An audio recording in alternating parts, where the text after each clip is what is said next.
this meditation that we were led through, it was that I attended last week, it was incredible. It was an incredible experience of being introduced to what is known as the 8th chakra.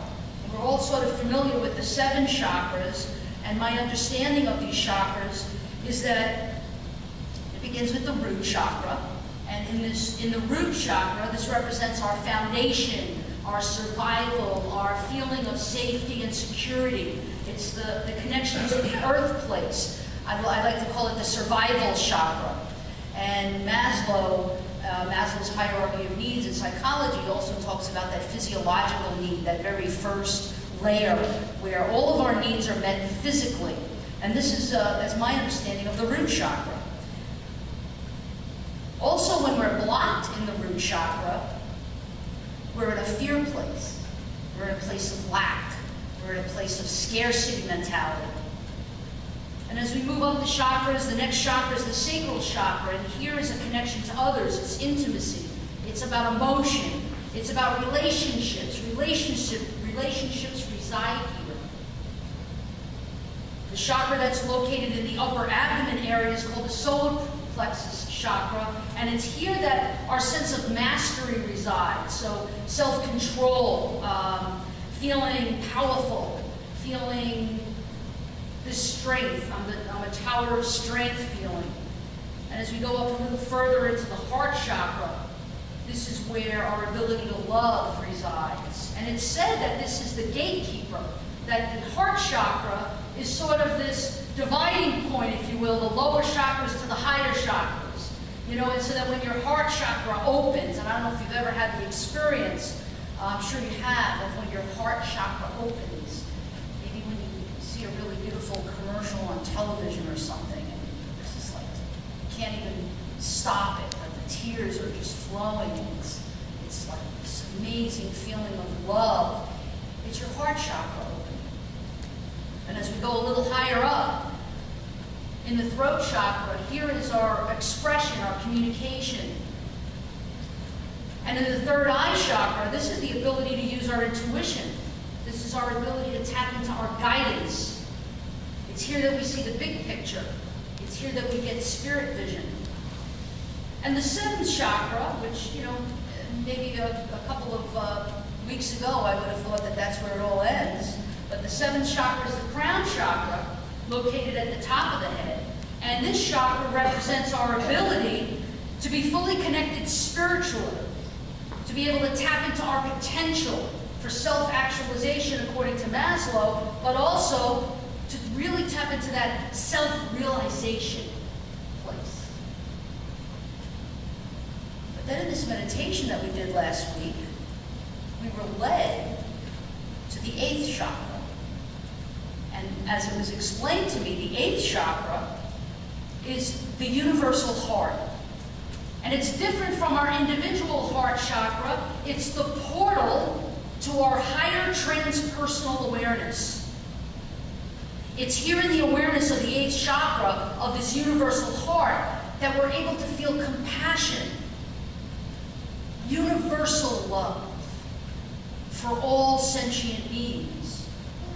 We can engage the clarity of our minds in understanding our soul's purpose in being here at this time, in this place.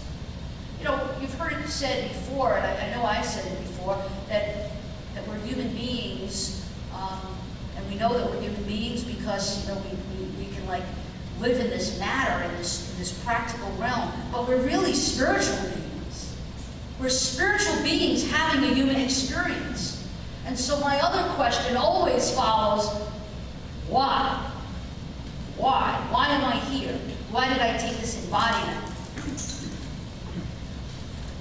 They're throwing things already. They're not happy. So why am I here, right? It's like, okay, what's my purpose? It's to love and serve. Throw money, please. No, I'm just kidding. It's to love, it's to serve, and remember who we really are.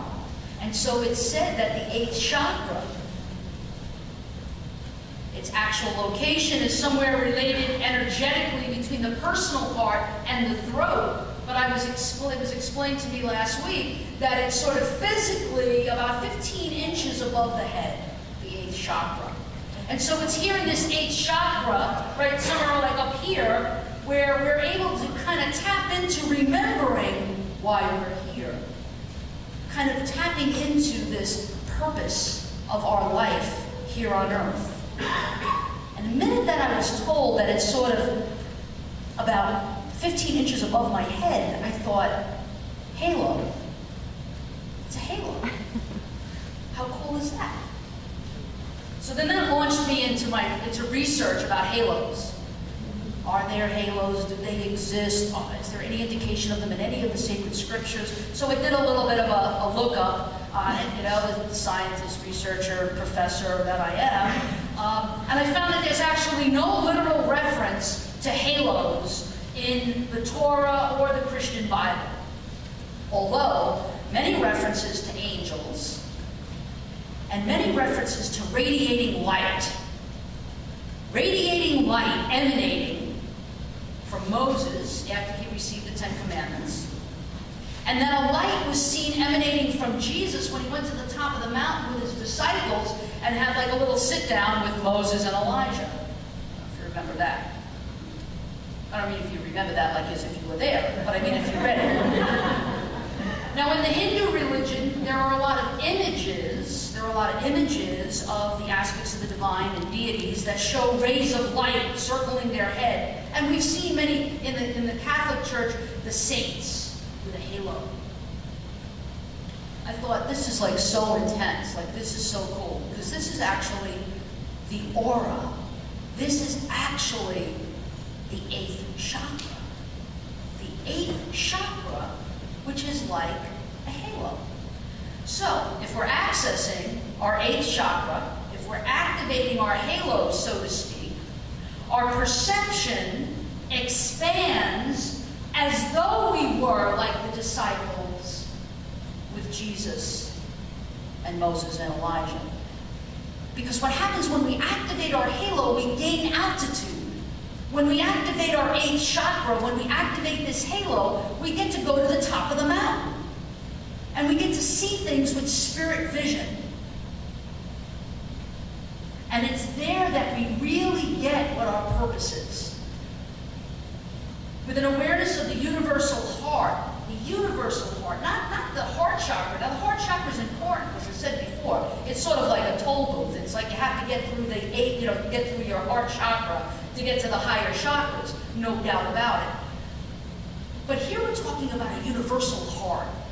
Here we're talking about something that's much greater than. It's about the love of others because we notice and recognize that we are not separate. It's an awareness, it's an activation portal that lets us see that there's no duality, that there's no separateness between me and you, that there's no I and mine, me and yours. Did you ever see, oh gosh, I don't know what the name of the cartoon is, it's skipping my mind right now, but it was like these little birds that would land on something and go, mine, mine, mine, mine, mine, mine. Finding Nemo. Finding Nemo. Exactly. When we do that, when we do mine, mine, mine, mine,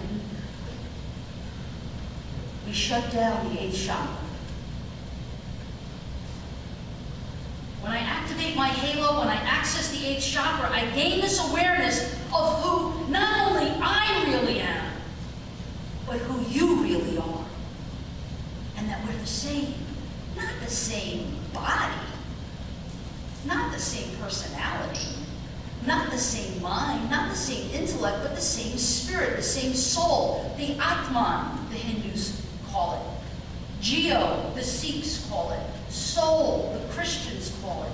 Shekhinah, in Hebrew. The divine presence, the divine inner dwelling.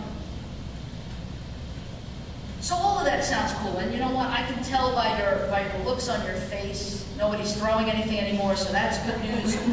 But what I get is that you understand, right? And that you relate, and that you identify, and that you're shaking your head and you're nodding your head. So, let me share the challenge with all of this. The challenge lies not in whether or not we're aware that we have a halo.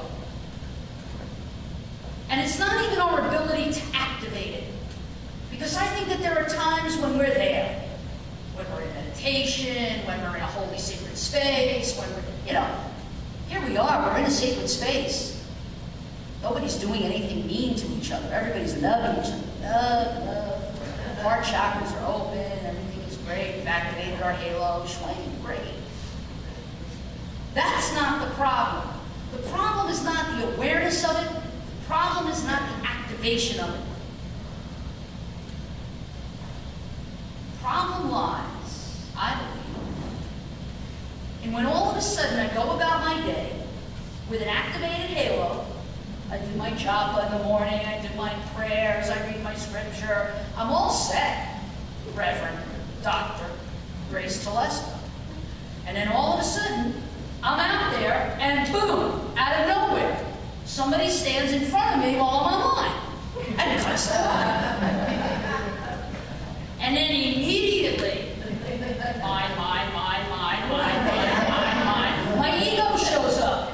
My ego immediately shows up, and when this happens, you're being rude to me. Don't you know who I am? Didn't you see me standing here? I know I'm only 5'2.5", but I've been standing here for an hour. And then I get anxiety. This happens to me a lot when I travel and I'm on the plane, and it's like, when I have the extra room seat and everything, and I'm gonna, they announce my row first, so I'm like right there, and then somebody's gonna come and step in front of me. Wow. So what happened to the halo? The halo's there, and the halo was activated, but it was ego that short-circuited it. So it's, what I'm thinking of when I see this halo is my grandmother's, she used to have this like circular, tubular, fluorescent light in her kitchen. Bulb is fine, electricity is on, switch is on, but there's a short circuit. Zzz. That's the mind. That's the ego. So when ego moves in and duality takes hold, and then separateness unfolds, and I no longer see us as one, and I see us as separate, the halo gets short-circuited.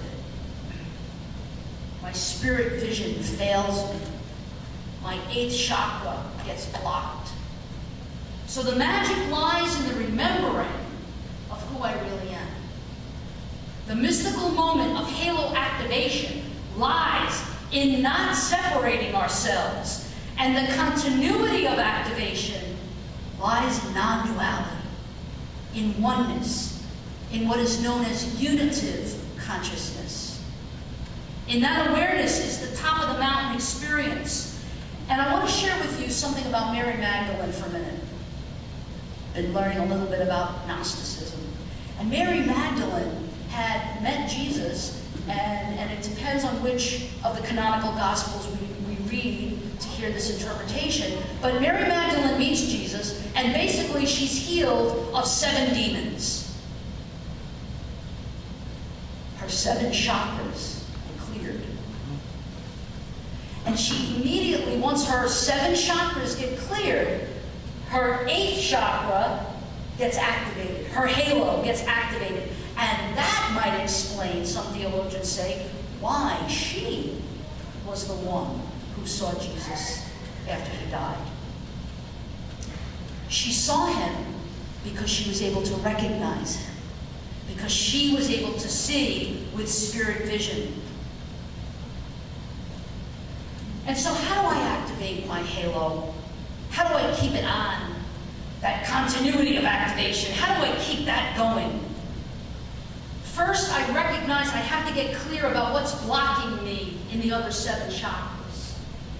I have to get grounded in the knowing that all will be well, no matter what. It's all good. I'm okay. So once my root chakra gets cleared of all those blocks of fear and lack and scarcity mentality, I'm ready to go a little further. and start to clear the sacral chakra. It means I have to stop isolating. I have to step out of my comfort zone. You know, sometimes it's like, I don't want to talk to anybody. You ever feel like that? I don't want to talk to anybody. But that means my sacral chakra is blocked a little bit. I have to get connected with others. I have to stop thinking that I'm different. I have to stop thinking that I'm unique. No one understands my situation. See, I'm in separateness then. And going up a little further to the solar plexus, remembering that I am a tower of strength, within and without. I can access my true power, because it's not mine. It's not my power, it's source power, inexhaustible. And when I open my heart chakra to the love of the universe and know that love is really the only true source, and I move up to the throat chakra and I express myself completely and fully, and my third eye chakra, tapping into my guidance, letting spirit lead me, seeing with spirit vision, and opening my crown chakra with the potential to remember who I really am. Now my 8th chakra is awaiting engagement, and my halo is ready for activation. And if I can remember this and remember who I really am, and remain in non-duality, in oneness, in unitive consciousness, then the continuity of the universal heart will be a beacon of light for all the world to see. And I will have successfully activated an uninterrupted halo.